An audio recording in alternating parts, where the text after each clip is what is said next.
আমরা 19 বছর বিজয় দিবস কাকে বলে আমরা সেটা বুঝতে পারিনি।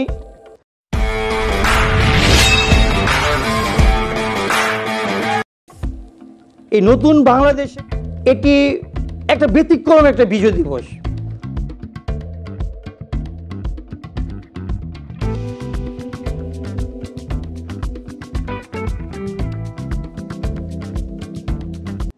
আমার দাদা মরহুম হানিফ প্রধান সাহেব পাকিস্তান আমল থেকেই এই রাজনীতি জড়িত। আমাদের পরিবার আর একটি রাজনৈতিক পরিবার। মরহুম হানিফ প্রধান থেকে শুরু করে হানিফ প্রধান আর শহীদ রাষ্ট্রপতি জিয়াউর রহমান যখন জনগণের ম্যান্ডেট নিয়ে এই জনগণের ভোটে এই নির্বাচিত হয়ে যখন সে একটি দল ঘোষণা করার বা একটি দল আর বহুদলীয় গণতান্ত্রিক দেশের ভিতরে সে একটি দল গঠন করবে, সেই দলের প্রতিষ্ঠাতা মরহুম হানিফ প্রধান আর তার ছেলে মরহুম নাজির হোসেন প্রধান।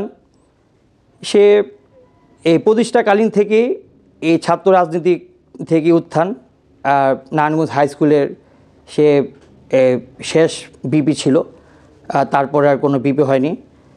মরহুম নাজির হোসেন প্রধান নারায়ণগঞ্জ মহানগর বিএনপির প্রথম মহানগর বিএনপির একমাত্র নির্বাচিত সেক্রেটারি ছিলেন। আর নারায়ণগঞ্জ তৎকালীন সময়ে এই নারায়ণগঞ্জ পৌরসভার কমিশনার ছিলেন। তখন 16 নং ওয়ার্ড, তথাপি এই 7 নং ওয়ার্ড ছিল। আর দেবক ইউনিয়নের সভাপতি দায়িত্ব পালন করেছেন মরহুম হানিফ প্রধান। আর দেবক ইউনিয়ন এবং ওয়ার্ডের সভাপতি দায়িত্ব পালন করেছেন তারই ছেলে আমার বাবা মরহুম নাজির হোসেন প্রধান। তথাপি আমি ছাত্র রাজনীতি থেকে শুরু করে আজকে এই বিএনপির এই একই ওয়ার্ডের 16 নং ওয়ার্ডের সভাপতি দায়িত্ব পালন করছি। এটা ছাত্র রাজনীতি থেকে তো রাজনীতি করা, এই আমরা এই সরকারি হুলিয়া সরকারি এই মামলা আর সরকারি বাহিনীর এই পেটুয়া বাহিনীর এই ছাত্রলীগ, এই আওয়ামী লীগের দোসররা অনেক নির্যাতন শিকার আর হয়েছি, এটা অস্বীকার আর করার কোনো অবকাশ নেই। এই নির্যাতনের ভিতরে রাজপথে ছিলাম। রাজপথে থাকার কারণে অনেক মামলাও খেতে হয়েছে।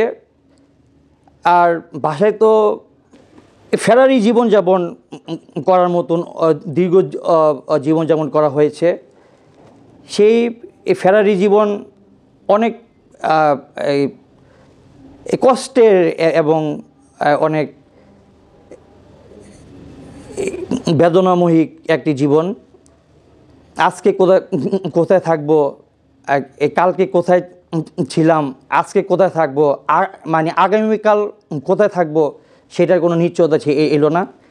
আমি আমার 16 নং ওয়ার্ডে সভাপতি থাকাকালীন আমার বাবার মৃত্যুবার্ষিকী হয়েছিল 17 জুলাই। 18 জুলাই তথাপি কোনো না কোনো কারণে আমি বাসায় থাকি নাই, বাট 18 জুলাই আমার বাসায় রেড পড়ে রাতের বেলা। আমার অসুস্থ মা পাটা ভেঙে গেছে। আমার বাচ্চা, আমার স্ত্রী, আমার বোন, ভাগ্নি আর ভাগনা তখন বাসায় ছিল। তখন আমারকে না পেয়ে আমার বাসায় বিশৃঙ্খলাভাবে মানে উচ্চ সুরে রাফ বিহেভ করেছে। একটি প্রশাসনিক লোক মানে এরকম বিহেভ মানে করতে পারে, মানে এটা মনে হয় না প্রশাসনিক লোক ছিল। আমার বাসায় 3-4 ঘন্টা তল্লাশি করার পর আমার মহল্লার অনেকের ঘরের ভিতরে মানে আমার খুঁজে তাদেরকে বিরক্ত করেছে, তো তল্লাশি করেছে প্রত্যেকটি ঘর। আর আর বলতে বলতে গেছে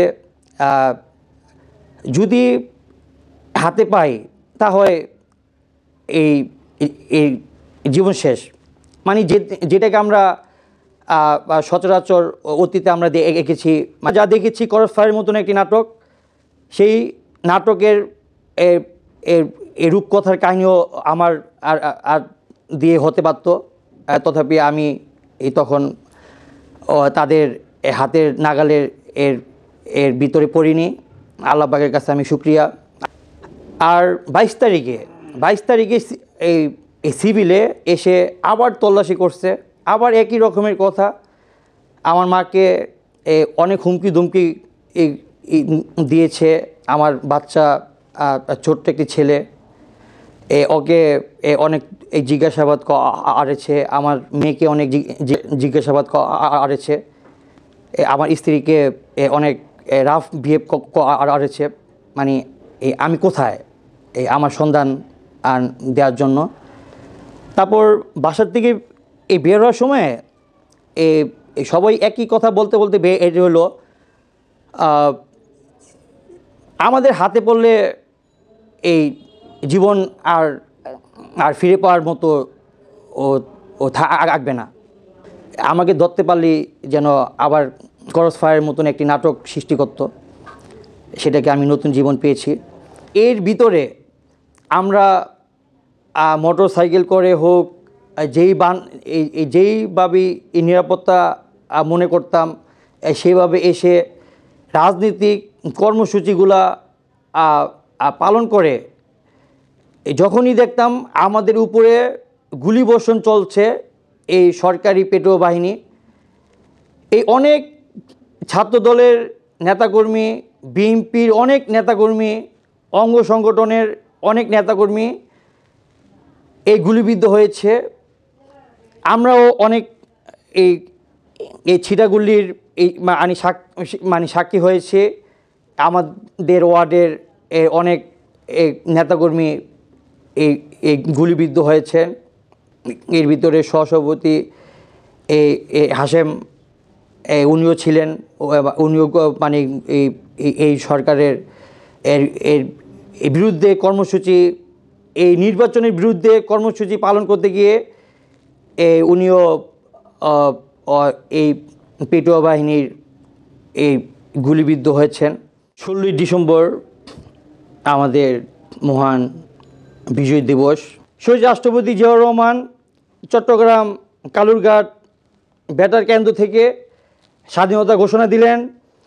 তার স্বাধীনতা ঘোষণা শুনে বাংলার আপাময় জনগণ ঘরে বসে থাকতে পারেনি। তারা যুদ্ধে ঝাঁপিয়ে পড়লেন। কর্মগতভাবে আমাদের 16ই ডিসেম্বর স্বাধীনতা আমরা লাভ করি। এই স্বাধীনতা পর থেকে এই জিয়াউর রহমান সে কোনো সরকারের মুখপাত্র হতে চাননি। এই জিয়াউর রহমান আবার সে তার কর্মস্থল ওই সেনাবাহিনীতে ফিরে গেলেন। দেশের স্বার্থে জিয়াউর রহমান এই বাংলাদেশের তথাপি হাল ধরেছে। এই 7ই নভেম্বরের এই সিপাহী বিপ্লবের মাধ্যমে ছাত্র জনতার যে আন্দোলনের মাধ্যমে এই স্বৈরাচারী শেখ হাসিনা সরকারকে এই দেশ ছাড়তে স্বৈরাচারী শেখ হাসিনা বাধ্য হয়েছেন। সে তার জীবনের জন্য তার কোনো দলের নেতাকর্মীদের কথা চিন্তা না করে সে দেশ পালিয়েছে এই বাংলাদেশ থেকে। এই রাষ্ট্রপতির কাছে লিখিত দিয়ে সে এই বাংলাদেশ থেকে পালিয়েছে। তথাপি আমরা 5ই আগস্ট নতুন একটি বাংলাদেশ পাই। এই নতুন বাংলাদেশের এই 16ই ডিসেম্বর যে বিজয় দিবস, এটি একটা ব্যতিক্রম একটা বিজয় দিবস। আমরা 19 বছর বিজয় দিবস কাকে বলে আমরা সেটা বুঝতে পারিনি। আমাদের মাঠে নামতে দেয়নি, আমাদের রাস্তায় নামতে দেয়নি, আমাদের শহীদ শহীদ মিনারে ফুল দিতে দেয়নি, বিজয় দিবসে এই বিজয় স্তম্ভে আমাদের ফুল দিতে দেয়নি। আমরা চাই একটি সুষ্ঠু সংবিধান, সুষ্ঠু নির্বাচন কমিশন, যেই নির্বাচন কমিশনের মাধ্যমে সঠিক নির্বাচন হবে। আমাদের দেশনায়ক তারেক রহমান সে বারবার বলে আসছেন, বিএনপি যদি ক্ষমতায় যায়, বিএনপি যদি দেশের জনগণ যদি বিএনপিকে যদি ভোটের মাধ্যমে নির্বাচিত করে, সে নির্বাচন কমিশন সঠিকভাবে গঠন করবেন, ভবিষ্যতে যেন এই নির্বাচন কমিশন দিয়ে কোনো সরকার ব্যবহার করতে না পারে। আর দেশ অপেক্ষা করছে ভবিষ্যৎ রাষ্ট্রনায়ক শহীদ রাষ্ট্রপতি জিয়াউর রহমানের পুত্র দেশনেত্রী বেগম খালেদা জিয়ার পুত্র,